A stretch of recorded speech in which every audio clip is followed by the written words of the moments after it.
अस्सलाम वालेकुम and very warm welcome to the Areeba show. Netanyahu जो कि एक आईसीजी वांटेड क्रिमिनल हैं, उनके साथ ट्रंप के ताल्लुकात, ट्रंप को उन्हें बैक करना, चाहे वो गाजा वार हो, चाहे कोई और वॉर क्राइम्स हो, दुनिया से कोई ढकी छुपी बात नहीं है। लेकिन उसी इक्वेशन के दूसरी तरफ हम देखें तो व्लादिमीर पुतिन जो कि एक also ICG wanted war criminal है, उनके साथ ट्रंप के कोई ऐसे ताल्लुकात नहीं है। ट्रंप जब से प्रेसिडेंसी में आए हैं तब से वो क्रिटिसाइज करते आ रहे हैं, थ्रेटन करते आ रहे हैं पुतिन को।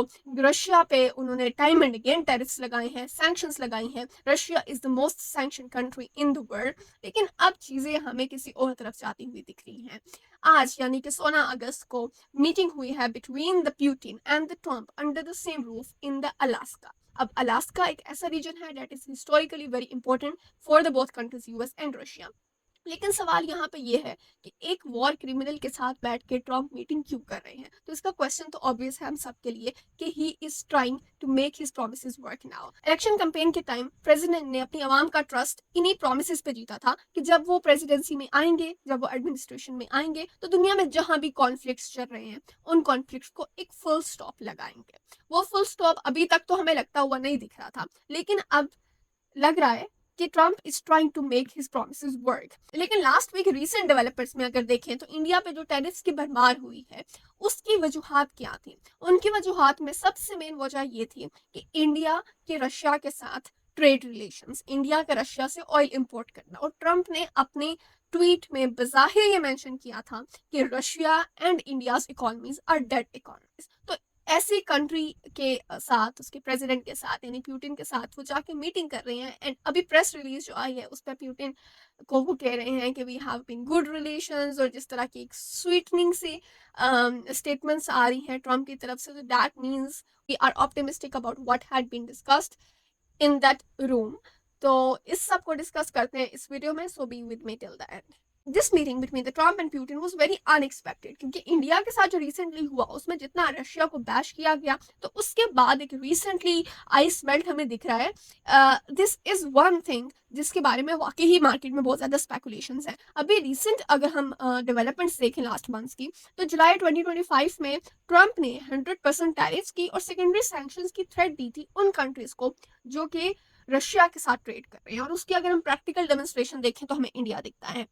फिर अगस्त 1 2025 यानी 16 दिन पहले ही यूएस ने अपनी 2 नेवी सबमरीन्स रशिया के करीब बिल्कुल डिप्लॉय कर दी। That means that was a show of power. तो इस शो ऑफ पावर के बाद हमने एकदम से देखा कि दोनों under the same roof on the same table आ रहे हैं and they are trying to make a deal. अब यहाँ पे जो रिपोर्टर्स और एनालिस्ट कह रहे हैं, और बिल्कुल प्यूटिन ने भी यही कहा है कि there is no deal without any deal, यानी कि वो कोई स्टेक्स चाह रहे हैं जो कि उन्हें ट्रम्प की तरफ से मिले, और ट्रम्प भी पुतिन की तरफ से कोई स्टेक्स चाह रहे हैं। वो हम वीडियो के लास्ट पार्ट में डिस्कस करेंगे। लेकिन हम देखते हैं कि ये मीटिंग कहाँ पे हुई, कैसे हुई, कौन कौन इसमें पार्टिसिपेट कर रहा था। तो अलास्का में ये मीटिंग हुई। So why are they meeting here like in the Alaska out of every other place. तो अलास्का हिस्टोरिकली बहुत सिग्निफिकेंट है, और अलास्का में मीटिंग करने पर there are speculations in the indigenous people in the residence of Alaska itself, क्योंकि 1867 में ये टेरिटरी यूएस ने बाई कर ली थी फ्रॉम द रशिया। एक्चुअली में रशिया ने सेल की थी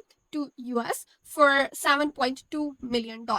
सो नाउ ऐसे अगर हम ऑन द रियल ग्राउंड देखें तो there is no such thing कि कोई टेरिटरी एक्सचेंज पे ये डील होगी, because this is the time of technology, this is the time of arms race. तो अब तो टेरिटरीज पे उस तरह से वॉर नहीं हो रही है, और अलास्का सिग्निफिकेंस रखता होगा रशिया के लिए। इस पर मेरा जो पर्सनल पॉइंट ऑफ व्यू है, and with the matter of facts, this is not the time and space where territories के एक्सचेंज पे कोई डील्स हो between the countries, because here at the time the national integrity, national sovereignty and other things matter. और सबसे top पे Russia के लिए उसका डिफेंस आता है, रशिया के लिए उसकी टेरिटोरियल इंटेग्रिटी आती है, और वो कॉम्प्रोमाइज हो रही है बिकॉज ऑफ द नाटोज एक्सपेंशन, जो कि रशिया स्पेकुलेट कर रहा है, जो कि रशिया एसेस कर रहा है, और ईयू और वेस्ट उसकी इंक्रोचमेंट जो रशिया एसेस कर रहा है to its doorstep, to its territorial neighbours, जो कि सबसे बड़ा एक थ्रेट स्टेक है फॉर द रशिया। तो उस सिक्योरिटी गारंटी को रशिया अपनी टॉप प्रायोरिटी रखेगा। Now coming towards the delegation, दोनों काउंटर पार्ट से किस किसने पार्टिसिपेट किया इस मीटिंग में।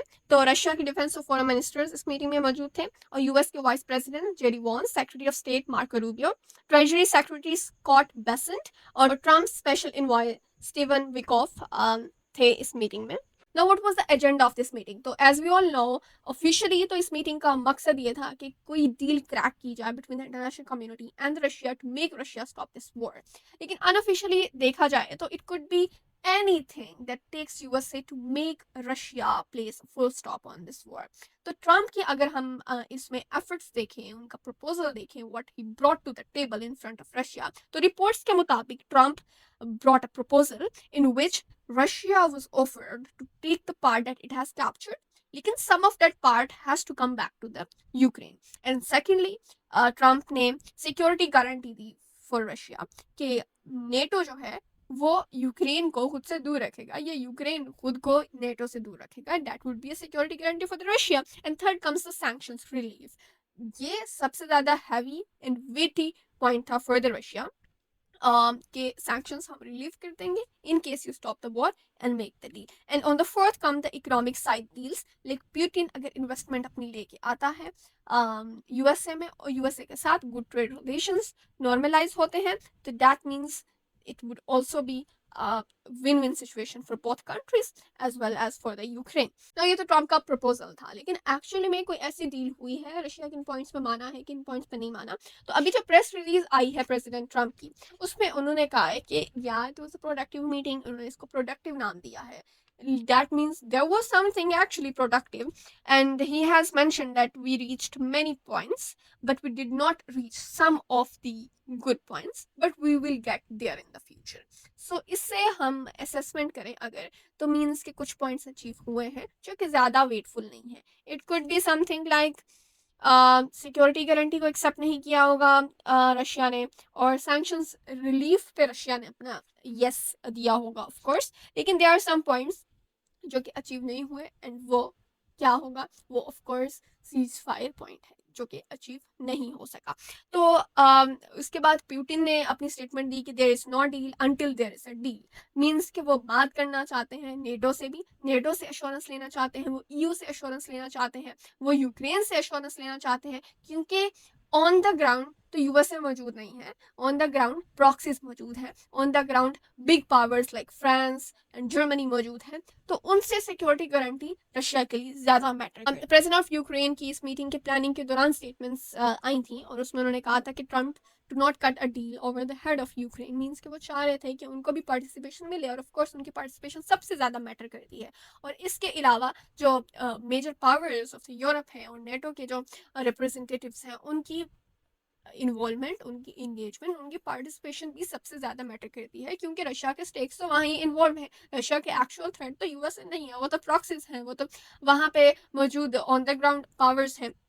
तो ट्रम्प ने 14 अगस्त को, यानी a day before the meeting, press conference में और प्रेस रिलीज में उन्होंने ये कहा कि ऑलरेडी उन्होंने आवाम को बता दिया कि एक और मीटिंग होगी जिसमें वो इन सब लोगों को ऑन बोर्ड लेकर आएंगे जिनकी पार्टिसिपेशन एक्चुअली मैटर करती है. मीन्स के ट्रम्प के प्लानिंग एजेंडा में ये चीज़ें मौजूद हैं, अपकमिंग मीटिंग्स मौजूद हैं. और जहां वो अपनी रिसेंट प्रेस रिलीज में आफ्टर द मीटिंग उन्होंने कहा कि there are some things that we will get at some points जो कि अभी हमने नहीं अचीव किए हैं या विन नहीं किए, या रशिया जिन पे कन्विंस नहीं हुआ है. we will get there means we will get there in the later meeting जिसमें सारे काउंटर पार्ट्स इन्वॉल्व होंगे. सो वी आर होपफुल कि ट्रम्प की ये जो डिप्लोमेसी है ये काफ़ी अच्छी गई है. इसमें जो उन्होंने स्टेटमेंट्स दी हैं और जो इसकी प्रेस रिलीज है, इसमें काफ़ी अच्छे पॉइंट्स दिख रहे हैं कि यार Trump is actually making the efforts on the ground. लेकिन इस सब पे काफ़ी ज़्यादा क्वेश्चंस हैं वर्ड के, कि ट्रम्प ने अपने प्रेसिडेंशियल कैंपेन में सिर्फ ये प्रॉमिस नहीं किया था कि वो यूक्रेन की वॉर को फुल स्टॉप लगाएंगे, बल्कि उन्होंने मिडल ईस्ट में पीस की भी बात की थी. उन्होंने साउथ एशिया में पीस इस्टेब्लिश कर दिया. अब वो यूक्रेन की तरफ जा रहे हैं, तो कब वो आएंगे गाजा पे? क्योंकि इस वक्त सबसे ज़्यादा जो कॉम्प्लिकेटेड and worst situation में area है of the world, that is Middle East. Yeah, there are brutalities happening in the Ukraine, I'm not denying it, and indeed it matters of as importance as of Gaza. But हम जो intensity देखें, हम जो bloodshed देखें, हम जो brutalities देखें, हम death toll देखें, तो there is no weight and equation to the what is happening in Gaza. तो ट्रम्प से मेरी हम सब की रिक्वेस्ट है, अगर वो पीस चैंपियन अब बनना चाह रहे हैं, उन्होंने फाइनली एक फाइनल स्टेप ले लिया है कि वो अब किसी तरह की डील रशिया के साथ करेंगे। तो अब उनको कुछ ऐसे स्टेप्स भी लेने चाहिए कि वो मिडल ईस्ट में भी पीस की बात करें, वो मिडल ईस्ट को भी उतनी ही अटेंशन दें जितनी कि वो ईस्टर्न यूरोप को दे रहे हैं। Thank you for watching me till this very and. I will see you in next video.